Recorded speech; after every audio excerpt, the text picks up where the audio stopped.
Okay, Colin, yep, I know. Hey, I gotta talk to you about something. About something right now. Look at this. Tokens. So you're going to get your NFTs, right? You got to get your NFTs. Get your NFTs. Okay, now listen. So you got your token. You got your phone device here. Where's your NFTs? What is this? I gotta talk to you about this. It's called the Kin Token. You need to get the Kin Token, folks. Kin Token. NFTs, right? 3 hours each. And folks, Kin Tokes. Kin Token. Well, howdy, folks. Me and my little buddy here don't want y'all to get caught up in the rat race. So you're gonna get your Kin Tokens early. You're gonna wait for that airdrop until the membership sells out. Now you could take that to the bank. You could take that to the decentralized blockchain technologies, buddy. Alrighty there, okay. It's the freaking Kin Token, folks. Get the Kin Token. It's the Kin Token, folks. Kin Token. Get the Kin Token, folks! You need to get the Kin Token! Get the Kin Token before it's too late!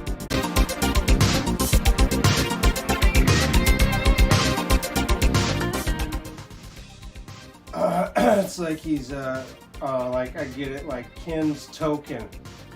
He's like, because he's like token. Kin's Token.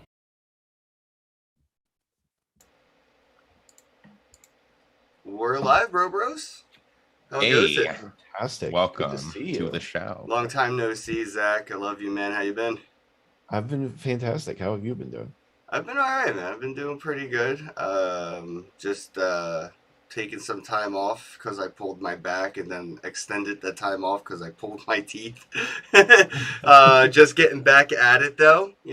Like a shitcoin addict.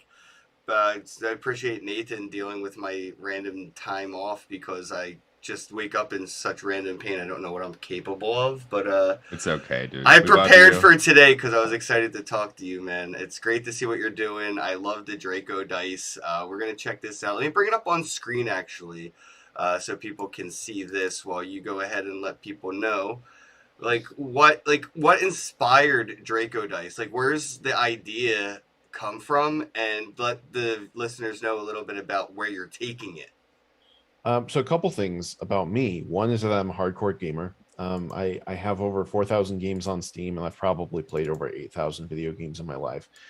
And the other is that I am a physical dice collector, and I love collecting physical dice because they're so diverse and interesting and can be made out of all these different materials like wood and plastic and gemstone and metal and glass and more.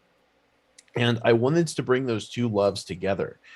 So imagine, if you will, that you had a gun in Counter-Strike or Call of Duty or Battlefield that you could take out of Counter-Strike or Call of Duty and bring into another shooter.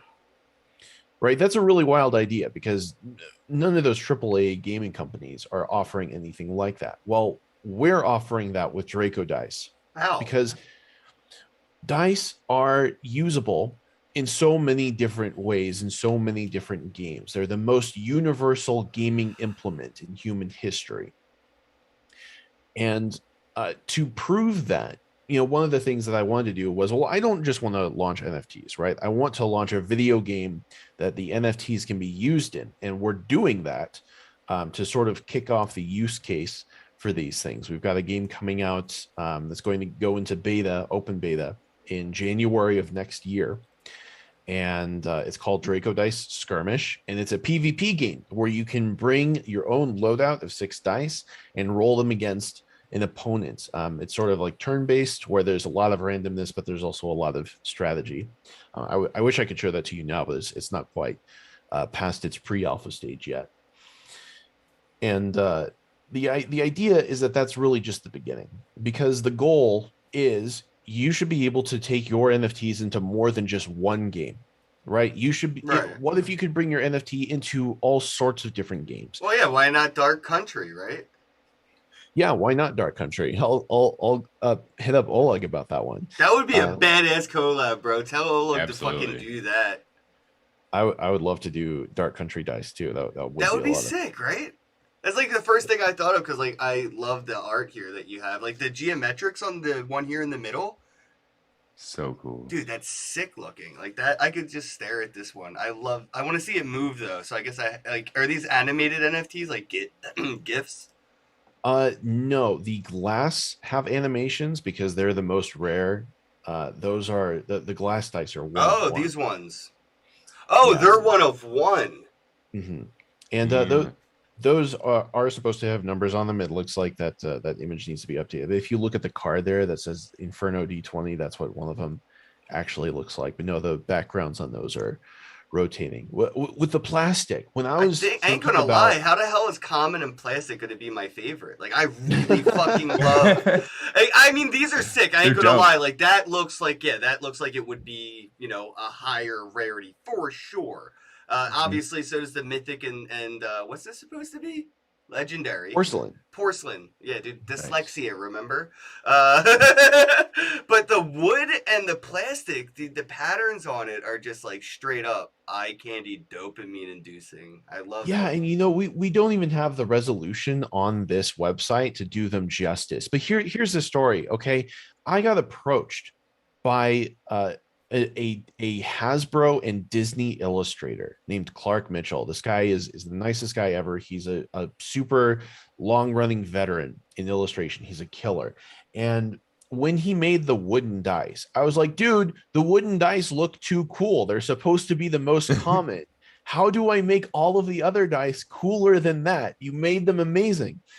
And so when it came time to design the plastic dice, plastic is the most boring material that I can personally imagine for dice, but it's also the most common. So we can't make dice without also having a plastic material. And I was like, okay, how do we take this super boring material and make it baller? And I thought and I thought and I thought and I thought fractals.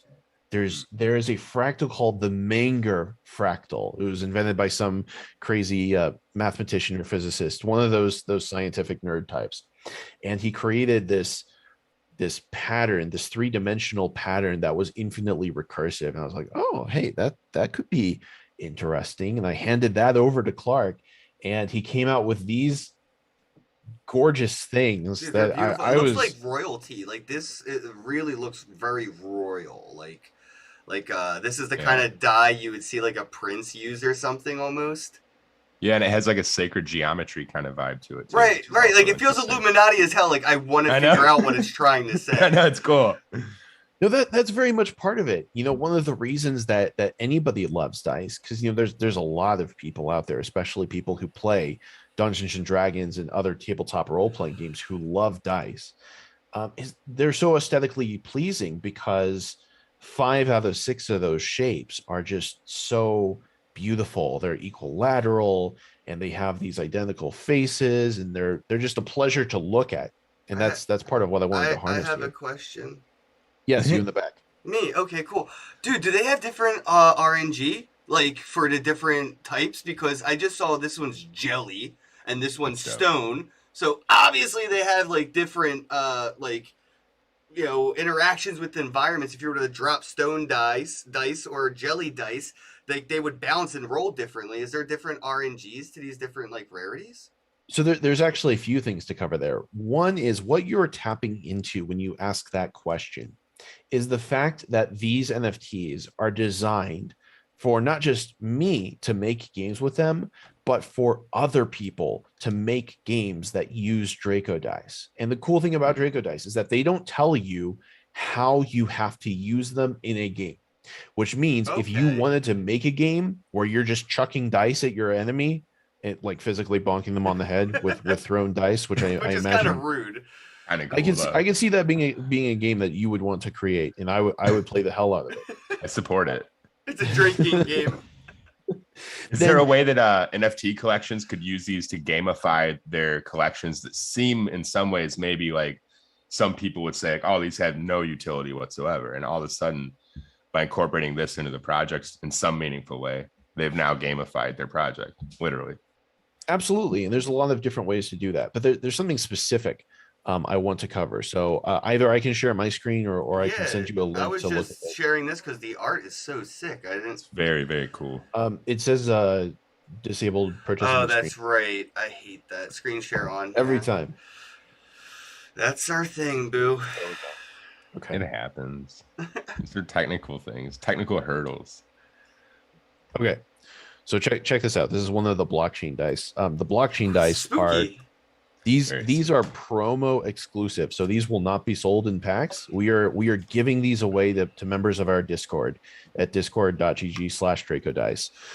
Anyway, this is what the attributes on the Draco die looks like.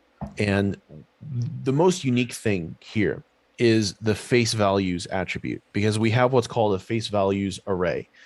It's a comma delimited list of the possible outcomes on that Draco die. So because this is a D8, an 8-sided die, it's got 1 through 8. But instead of 1, it says haunt, because haunt is an enchant. It's a special face that's on this die, which is really cool to me, because instead of getting the worst possible result, you can activate a special ability instead.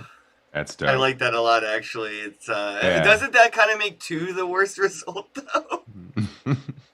Yes, it does make 2 the worst result, but 2 is still a better worst result than 1 is. That's a good point. Twice as good. Unless you're on the receiving end of the haunt, then it's the worst result. Yeah, dude, I'm so haunt is my favorite enchant, because for Draco Dice Skirmish, what it does is when the die is destroyed, because the objective is to destroy all of your opponent's dice before they destroy all of theirs, before they destroy all of yours. If the die activates haunt, then when it's destroyed, it comes back as a ghost for 1 turn. So then it can attack again, but it can't be attacked, and then it fades off after another turn. But what this means is that any game developer can come in and they can decide what this means. Right. It's like, okay, well, I have this facets, this special face to interpret. What does haunts do in my video game? And part of the reason for enchants, there's 8 different ones in series 1, is to ask developers that question. How can you integrate these into game mechanics? And you don't really have to. If you just want there to be a 1 there and you want it to be more boring, fine. But I think that this opens up a lot of imagination. Yeah, using yours as a catalyst of like a proof of concept, sort of to kind of build their imagination on, instead of having something like a blank wall to stare at, they have something that you've already done with your product that they could go on top of. Oh, that's what we could do, and something like this. I definitely see the point of having something like haunt instead of a 1 there, giving it more, more utility than a basic dice would in a game. And like you said, Dark Country, if they incorporated something like this in their game, maybe it would just be a 1, right? Or maybe they would upgrade the game to, utilize the haunt abilities and something like that. I'm using them as an example because I would really like to see this go down in Dark Country. Yeah, there's a lot of opportunity in terms of what can be done with these. Oh, here's another blockchain die, but this one is. Can you show us the glass ones? I really want to see these things animated, bro. Like I feel like you're an evil genius for making 1 rarity animated. Yeah, how many are there going to be ultimately overall of the 1 of 1s? 384. Oh, damn it! Very rare. Yeah, sounds like it. Exceedingly rare. You're like, yep, I got to get them. So let me pull this up and I'll share this with you instead. As soon as this loads for me. Have you reached out to any physical dice companies to see if they would do any kind of like physical redemptions or something like that? Yes, I have. I have started doing that. I'm going to do it a lot more because obviously, if I'm a die collector, there's a lot of vendors I really enjoy. One of my favorites is Infinite Black. Another one is Dispel Dice. They produce these just incredible sharp-edged polyhedrons, math rocks, nerd stuff. I love it. Let me share this here. Here we go. Oh, that's yeah, I have the background on that. That's mesmerizing. Right, so this is the celestial rarity, the only rarity of dice that's 1 of 1. Yeah. I'm just gonna rotate my head with it. I love the emblem in the right-hand corner too. The rainbow colored emblem is dope in the upper right hand side. Oh yeah, actually, it Yeah, has a sick there's- dragon overwatching it too. yeah, I like that. all of the Series 1 cards have that I dragon. didn't even notice because I've been dead Right, because barrel it's visioning the blended in. dice. What was that? I've been like barrel visioning the dice, like just the art on the dice. I've been like staring at it. Like I can see inside of the glass one. It looks like there's like sort of like a universe or a galaxy kind of in there. It looks like the Big Bang going on inside of the die itself. Yeah, it's it's cool. very much got the cosmic feel to it, which But that's what I've been staring at is like the dice themselves and trying to see like what's in the art. Like the last one looks very computer like circuit boardy. yeah, that's the circuitry style on the blockchain material. But yeah, I love these. I'm so excited for them to actually go out. So let's talk a little bit about the gameplay and how people are gonna like what they can expect. That to feel like, right? So, what like signing somebody up to play. What's that gonna look like for like a no coiner or somebody who doesn't even have an NFT yet? So what it's going to look like for them is that they will have a starter loadout. So the game is already going to be pre-populated with dice that are not NFTs. Oh, cool. You'll be able to play even if you don't know what blockchain or crypto is. If you have no idea what NFT means, nobody's stopping you. But if you want to actually win things, or if you want to compete with other people and take their dice NFTs, you're going to have to bring. Oh wait, we can dope. race for pink slips. Exactly. Yeah, there's a casual and a hardcore mode. Now I you love that. really got me interested, but I feel like a jerk saying it because like, wow, I really want to play for keeps. Like that has me interested. Dude, sure. I want to too. There's no NFT games that I can play right now where I'm like Splinterlands. If I beat you, I don't get to keep those cards you chose. But Exactly. if I could, Mm-hmm. Yeah, I think it's dope. And it's also cool to have this setup where it's sort of like an arcade where everybody can play for free, but to win prizes, you essentially have to like have a membership in some way. So Yeah, I love that model. Accessible. Here's a screenshot I took of a build a couple builds back. So obviously this is pre-alpha and it doesn't really reflect the final product. respect on the watermark. Absolutely. Yeah, so here's what you're looking at. Your dice are on the bottom. Your enemy's dice are on the top. The goal is to destroy all of your enemy's dice. I don't want to say enemy. Can't we call them an opponent? Opponent. Yeah, sure. I don't want to make enemies. I think Frenemy. Dude, look, if you're trying to take my dice, I'm gonna fucking kill you, right? But because we're he's not wrong. because Can't we're call it like interacting over a computer strained screen and I can't acquaintanceship. kill you, I'm just gonna try and take your dice instead. Okay, Right? I can dig it. What's up with these cards I see? Oh, that's the dice being displayed. One, I guess. All right, so show us what we're looking at here because I see them kind of like lined up, sort of like checkers or like pawns on a board here, just facing each other. Is it one dice versus one dice? Is that it? Not quite. So the way a loadout works is you have one of each shape. So you have a D4, a D6, an 8, a 10, a 12, and a 20. That's weird. all of the standard dice shapes. Yeah. So at the beginning of the round, both D20 will roll to decide who goes first. And then starting with that player, you'll take turns picking one of your dice and attacking one of your enemy's dice. Oh. So after the D20 roll, all the dice roll automatically, which means that all of the numbers are already set and you can see what your opponent actually has in store. So in this case, both myself and my opponent, my enemy, have rolled very high D20 values, which means that the top priority for us on this turn is probably going to be using our D20 so that those have already gone. And it's very strategic. I would say it's about 60% luck, 40% strategy, because you need to be able to make very smart decisions based on probability and sometimes on reading your opponent.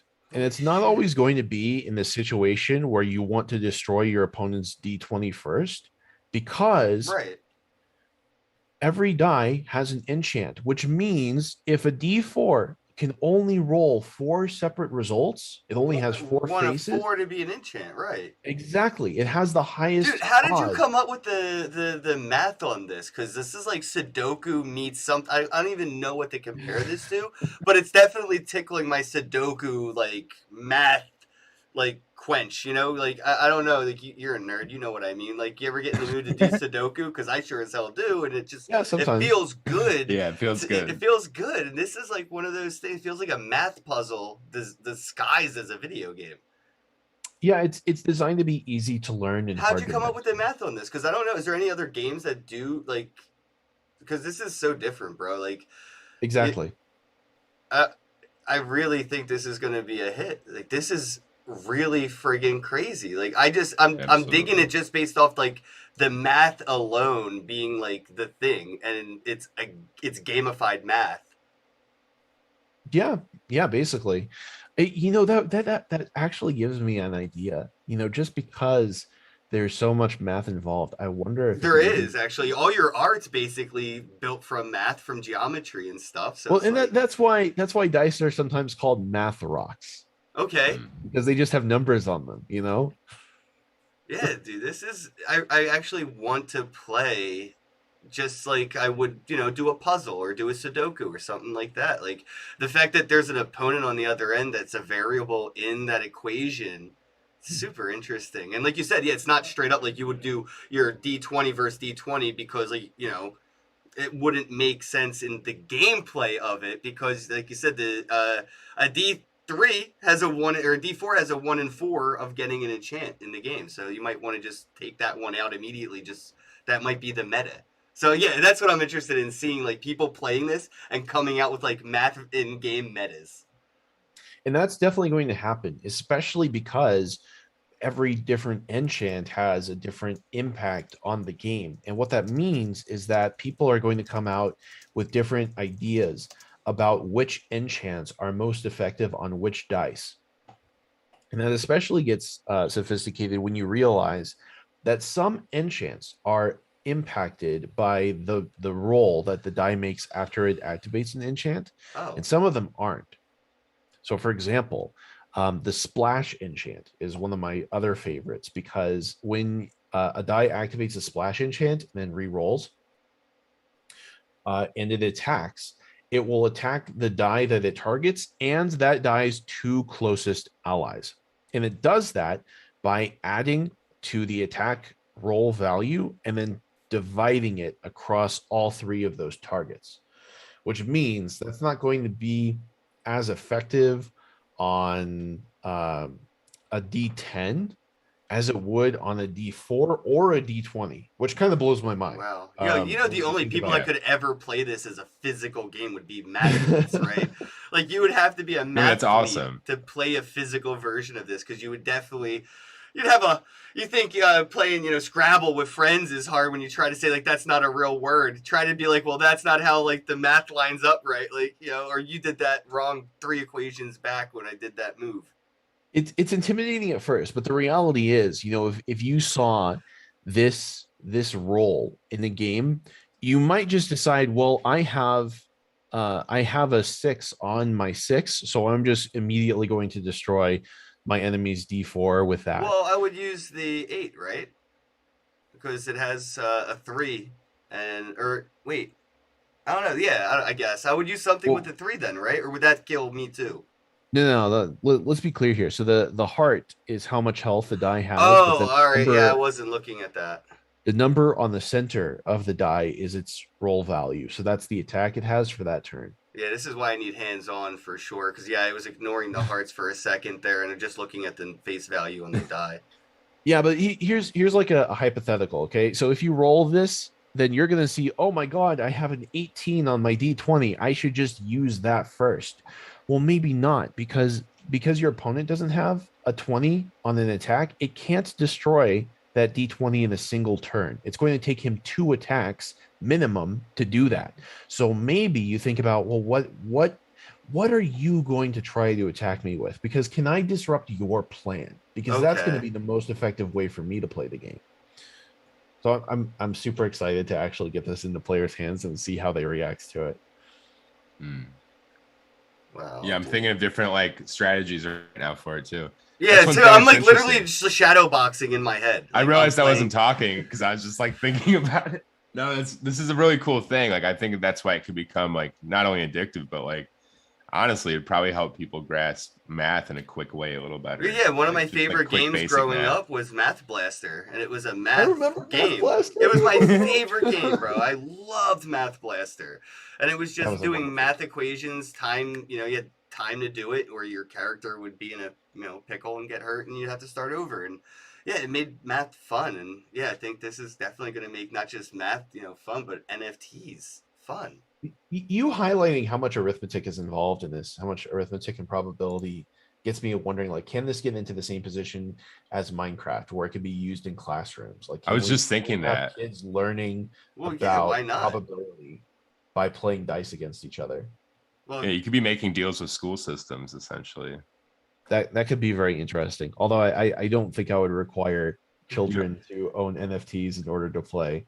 No, you'd want to maybe develop like a version specifically for that, like a lightweight version that's just kind of scalable in the classroom. I think that's a great idea.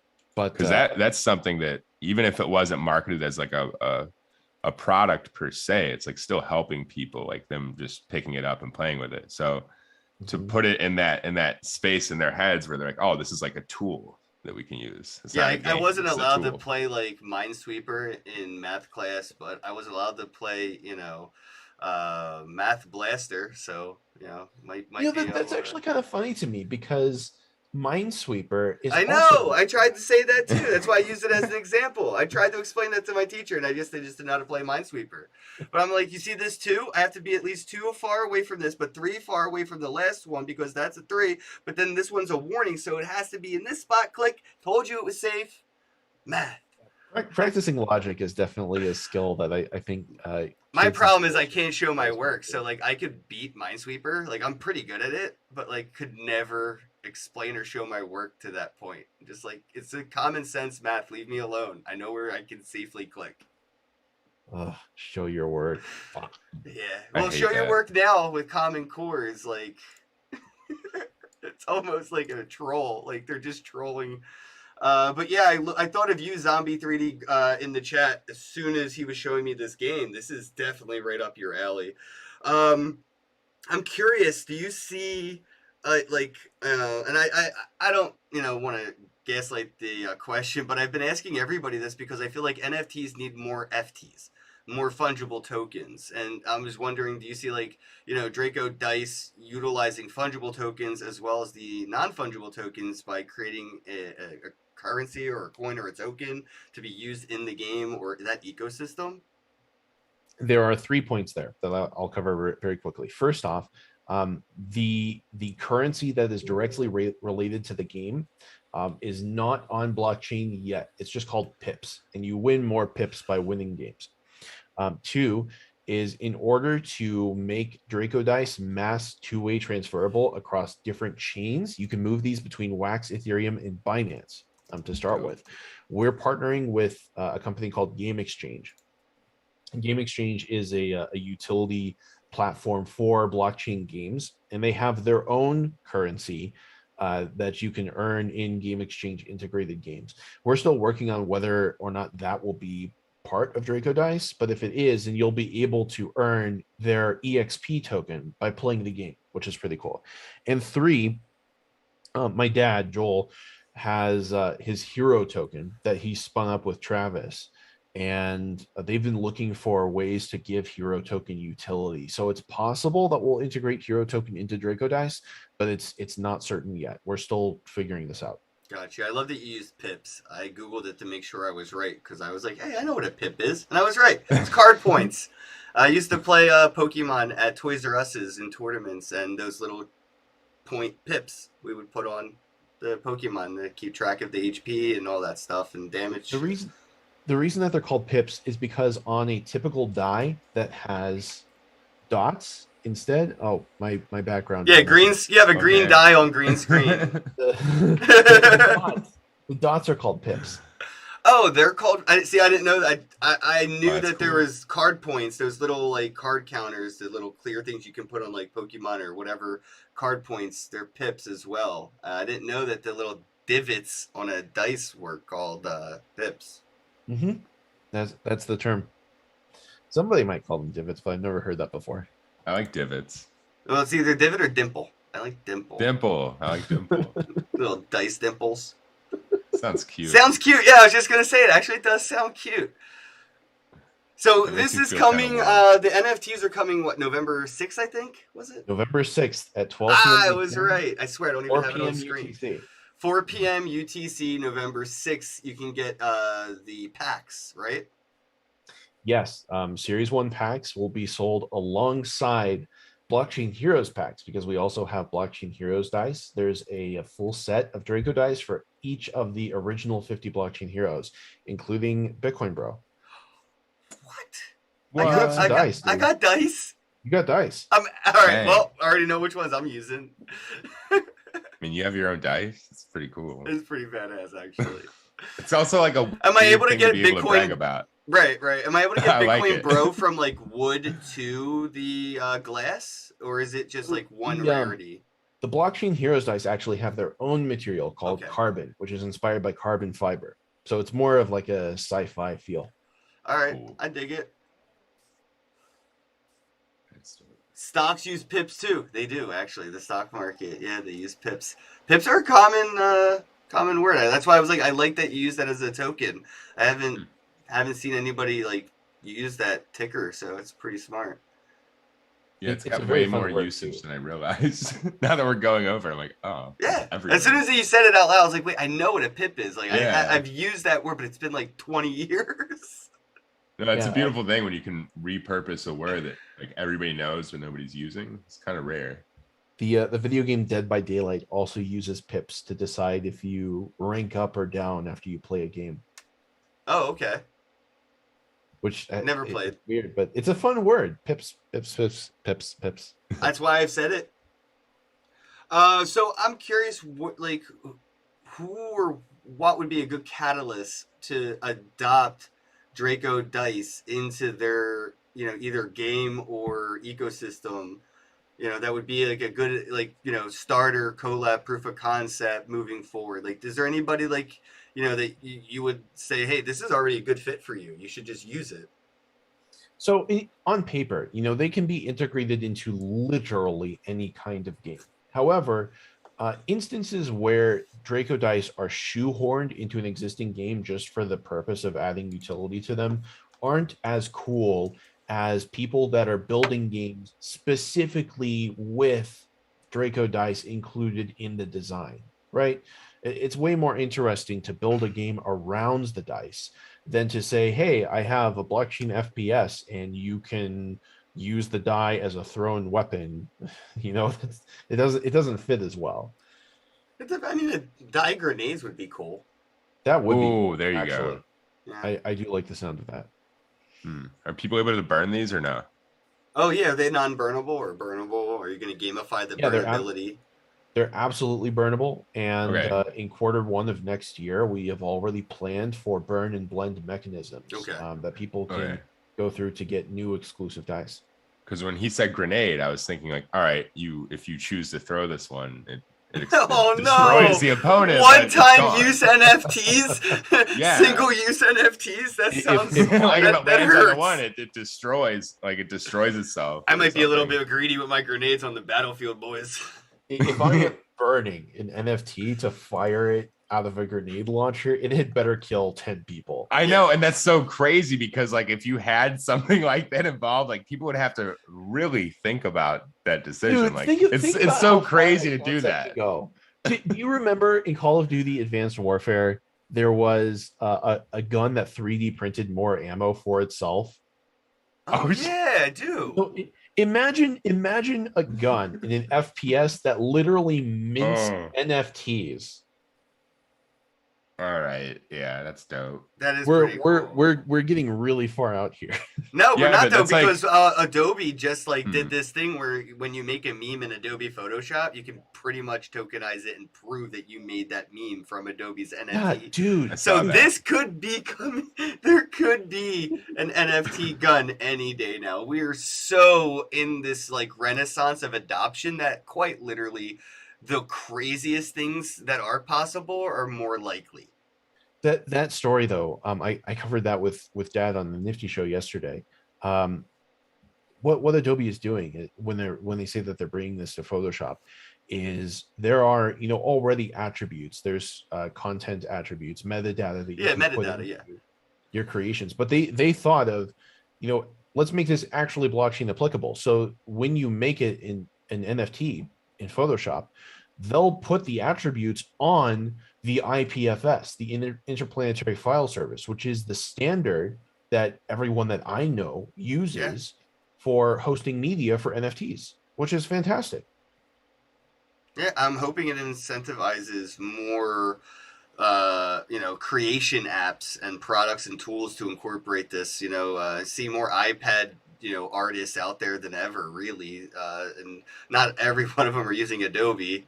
More likely they're not. So, it's like to see, it become something that even in like a free to download, painting tool app on your iPad or Google tablet have an NFT or like IPFS metadata already caked in. That's where we're getting from Adobe doing this. It's going to be like a standard. It's going to be very standard on everything, and that's exciting to me. It's like Adobe's setting the standard, but then when the standard's applied, even these free to download tools that artists are using all around the world will have this in it.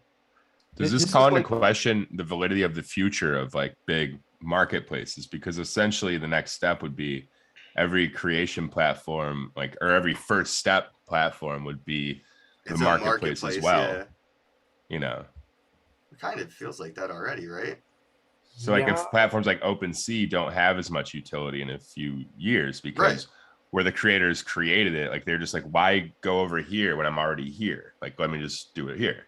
And then they capitalize on that, the convenience. Well, yeah, I'm kind of looking forward to ETH getting left behind and looking forward to OpenSea and Rarible getting left behind. Me because too. I'm tired of everyone thinking that ETH is the place where everything is happening when no one wants to deal with its bullshit, That's true. Yeah, there's a lot of things people don't like, but I think it's all going to merge and be so seamless to the point too that like nobody's really going to even know what's running on what. I think a lot of that's going to be so behind the curtain eventually because it's going to just operate like this. Actually made me think of interoperability though. Is this something that would, are Draco dice something that would be able to be used in an Ethereum game? Like Gods Unchained would be able to adopt this? Yes. Okay, so it is interoperable. Would you be releasing NFTs on other blockchains or things like utilizing EOS, I guess, or something? Or are you just going to stay on Wax? I very much want to release on everything. Okay, cool. That's what I was hoping. It'll take some time, especially because just getting started.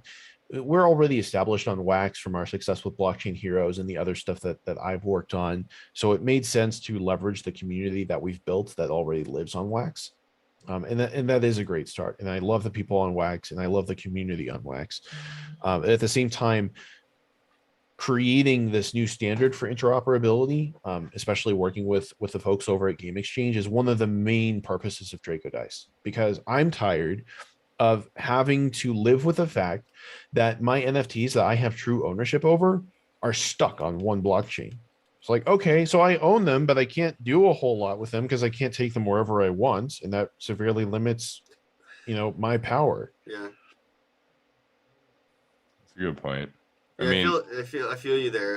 Having these single blockchain use NFTs sort of feels like owning an iPhone, where it's like, oh, I don't really own it because I can't, do what I want with the operating system because it's, locked into this ecosystem. I'm like, well, I own this NFT, but I really want to use it in this blockchain and I can't.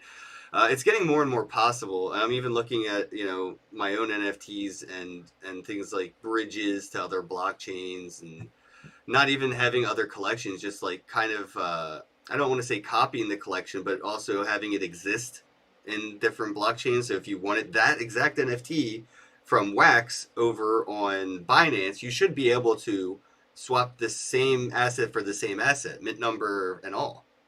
And that's something that Game Exchange does, which is why we're so confident in using Draco Dice as a use case for their technology. This sort of unprecedented interoperability with NFTs. Yeah, this is going to be pretty interesting to see played out. Like somebody, building a game around it. I know that the game that you're designing is its own, but is there like another direction that you wanted to take this? Because I feel like you're the kind of dude who has like 20 ideas on a whiteboard, and you had to work pretty hard to narrow them down to this just one game that you're doing. I have an enormous game idea journal that I log a new entry in every day, and it's growing to enormous proportion with ideas across every genre you can think of. So Skirmish was designed to be an extremely simple game. It was designed to be something that would be quick, something that could prove the use case, and ultimately something that could be very fun. Simple, but not for the simple-minded. I mean, you can definitely play if you're simple-minded. You just might not be very good at it. But I want to go bigger and better and explore much more. So in Q2 next year, when we release Series 2, we're also going to introduce Dice Planets, and Dice Planets are going to be like a planet that is in the shape of a die. It's like a giant die that is a planet. And that's going to be the land tokens that Draco Dice are going to use. Yes. And those land tokens are going to generate exclusive dice with exclusive enchants that can only be acquired through Dice Planets. And then at the end of next year, we're going to release our second game. And I'm still working out which game it is that we're going to build. I know he has 18 other things. He's like, I can't choose. He's like, I gotta not do 18 things to do this one thing. Basically, I really like the idea of like a large scale battlefield with team-based action. I'm not sure if it would... Battle Royale with dice. Let's go. Battle Royale with cheese. Okay, that actually sounds cool too. Battle Royale with cheese is just a French battle royale. Yeah, shout out to Pulp Fiction. It's just a French battle royale. There's a Napoleon image, and over here, guys. What is this like? Do y'all get contact high from me or something? What is going on? It drifts through the speakers. But no, I love that. I feel like this is going to be a lot of fun in general, but also the collectability of it. And I didn't even think to ask about land. Honestly, I feel sort of ashamed of my own imagination and creativity because it was limited due to it just and I don't want to say just being dice, but like when you started talking about the metaverse around these dice, I was like, yeah, that makes total sense. Like I mentioned earlier, if you're going to have NFTs, you should have FTs, non-fungible tokens and fungible tokens, as well as why not have land in your metaverse. And I feel like that's going to be a standard too, having land and gamifying, gamified DeFi, your land with your NFTs and your FTs. That's very much the goal. This whole project is built entirely around delivering maximum value to people, and that's what the spirit of this is all about. Giving people more power, more agency over their NFTs, being able to do more with their NFTs, being able to take true ownership to a new level. And when you say the word metaverse, and especially when you say your metaverse, I don't think that we're building my metaverse. I feel like a lot of projects have sort of fallen into this trap. Like, we are building a metaverse. It's like, no, you're not. Your huge metaverse that you've been building that's making hundreds of millions of dollars or whatever, like Decentraland or Sandbox, that is one city in a country on the planet that is the metaverse. Like, all of us that are building metaverses, we're not building our own separate realities. These are all part of a new digital dimension that we are becoming citizens of. And that's more of the vision that I have. I don't feel like we're building something that's sequestered away. We're not building this super advanced reality on our own. We're just taking the plunge and participating in this huge new thing that we as a species are collectively designing. That is a super big picture for sure. I was thinking more narrow-minded, but I was thinking of like the games. Like you said, you're coming out with a second game. I would obviously say it probably would be a third game. Right. That was the metaverse I was describing, where like the different games that you're building around the Draco Dice yourself. Like, I wonder, how, you mentioned the interoperability with other things. How would the interoperability between game 1 and game 2 look? Like, well, the games themselves may may or may not necessarily be able to interact with each other. I have to tell a story about this because somebody's tried this before. CCP Games, the developers of EVE Online, also developed a first-person shooter that was called, I believe, Dust 415. And Dust, the idea behind Dust was that the people that were playing the first-person shooter could be hired mercenaries that were hired by the players who were flying spaceships around in EVE Online, which is super cool. They were way ahead of their time. The execution was not perfect. Like that's like 10 steps out. That's super far ahead. Because having like multiple games that are running alongside each other that are different genres but are impacting each other, are affected by each other, that's been one of my dreams since I was a kid. Same. I want to get, play Nazi Zombies Call of Duty, but they tell me I have to play Halo, do this achievement in Halo to unlock the ray gun at level 5 in Call of Duty. So my achievement in one game affects my my achievement status in another game. Yeah, and people can build their games out that way. Like you can capture the interest of other communities by building onto their things if we're looking at it like that. Like you don't have to create a community from scratch. You have Plus, if you're building the games, why not throw warp zones in there, right? One minute you're playing in one universe, the next thing you know, you teleport it to another thing altogether. It'd be pretty interesting. I've never seen a game that was made worse with the inclusion of warp portals. Like even Bejeweled 3 had warp portals. The level, and you go through a portal to the next fantastic fairyland. Yeah, like a mini game in Mario where you just go through like one of those warp zones and there's like a shit ton of coins you can just jump around and get. It's like, all right, I like basic, the paintings that you would jump into. Those paintings. What was that, Nathan? You know those paintings that you would jump into in one of the Mario? I think it was like the Mario first 64. Mario game on N64. Yeah. That's my favorite kind of portal metaverse like analogy, I think. It blows my mind that no one has ever achieved that same level of distinct intrigue in going from one place to another. I jumped into a fucking painting and it rippled like water. And now it's beautiful. Yeah, but do you ever jump into a painting that doesn't ripple and you just bounce off of it like a dickhead because you didn't have enough stars? It's a trampoline canvas. Just like shoots you back at the wall. Also, nobody else has adopted it because it took you 20 minutes to go from star 1 all the way up to Bowser's castle because you have to walk through this damn castle for 20 minutes just to get to the level you felt like playing that day. Have you ever seen Mario 64 speedrunning? Yes, actually, and I love it. There's some glitchy stuff in there that is kind of ingenious. Did you ever see the video about beating Mario 64 with 1/2 A press? Wait, who? Oh, I guess it's a load screen, right? Makes sense.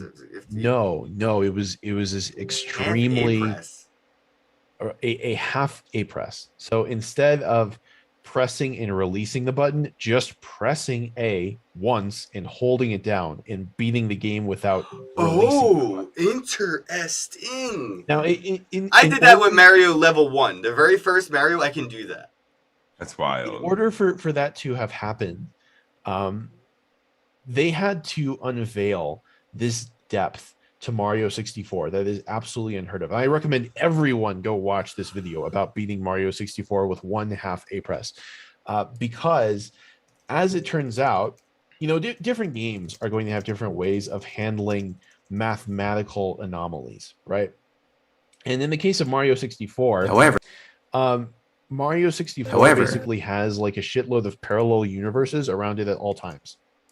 And the way that works, you're just nodding your head like this is totally normal. I've thought about something. The way that works is that if on one frame you're in universe 1, and then on the next frame you have so much speed that you have passed around the boundary of the world because you were just moving so fast that the universe that you're in literally doesn't have a spot for you to be in. Oh wow. It wraps back around itself and you basically enter this other instance of the same world just by being so extremely quick that you cross this enormous distance in a single frame. And it's the wildest shit I've ever heard. But to tie it back to blockchain and metaverses, we are participating in a system similar to that already, on the grounds that we have to push our own imaginations to the limit to even comprehend what it is that we're doing. It's like everyone who just thinks that they're building something and they're just building a product and they're going to make money off the product and maybe there will be some human connection involved. Small picture. This is all just an enormous picture that we are dancing around in. We are leaping through paintings with wild abandon. And it seems like not very many people have realized that yet. Yeah, it's a beautiful thing.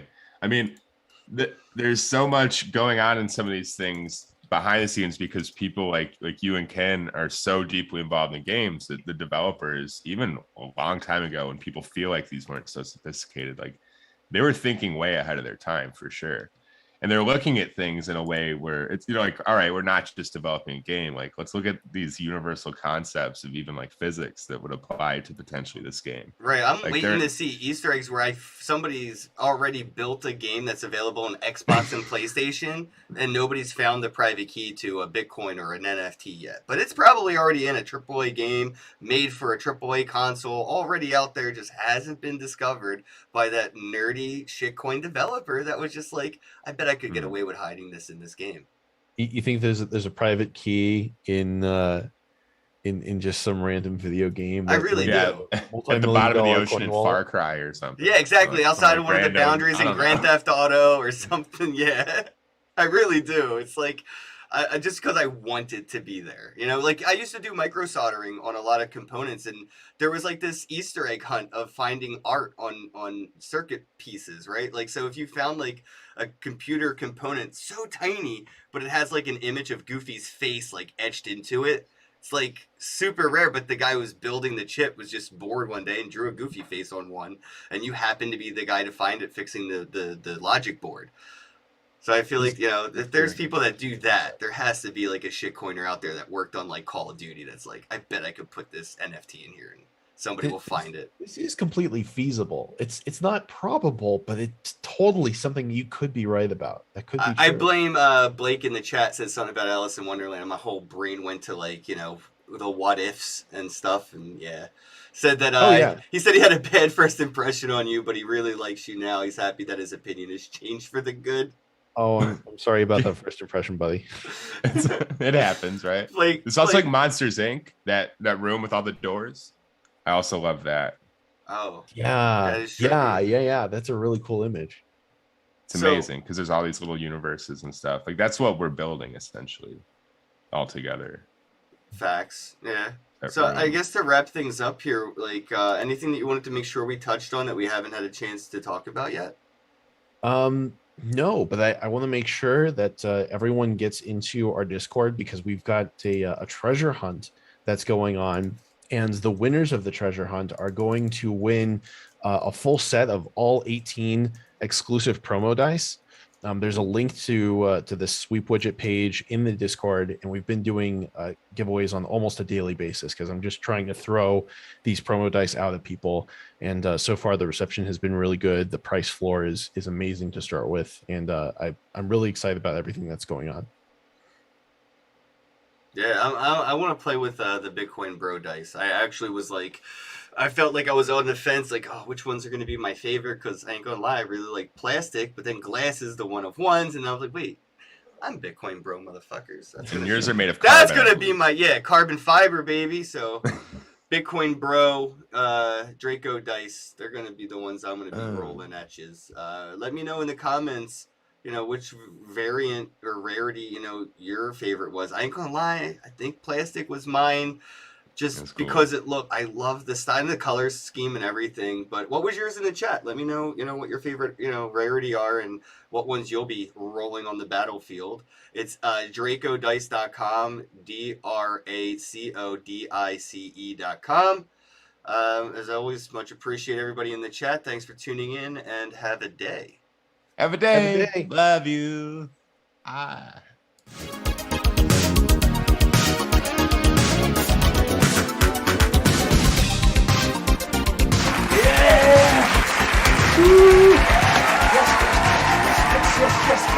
Yes.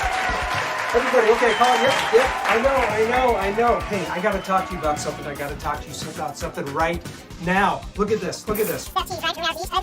Tokens. So you're going to get your NFTs, right? You gotta get your NFTs. Get your NFTs. Okay, now listen. So you got your token. You got your phone device here. Where's your NFTs? How you? What is this? I gotta talk to you about this. It's called the Kin token. You need to get the Kin token, folks. Kin token. NFTs, right? 3 hours each. And folks, Kin tokens.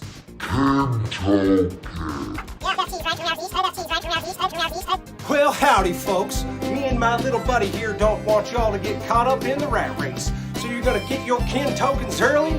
You're gonna wait for that airdrop until the membership sells out. Now you could take that to the bank. I mean, you could take that to the decentralized blockchain technologies, buddy. Alrighty there, okay. It's the freaking Kin token, folks. Get the Kin token. It's the Kin token, folks. Kin token. Get the Kin token, folks! You need to get the Kin token! Get the Kin token before it's too late!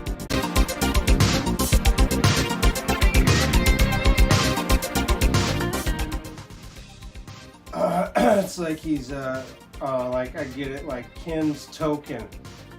He's like, because he's like token. Kin's token.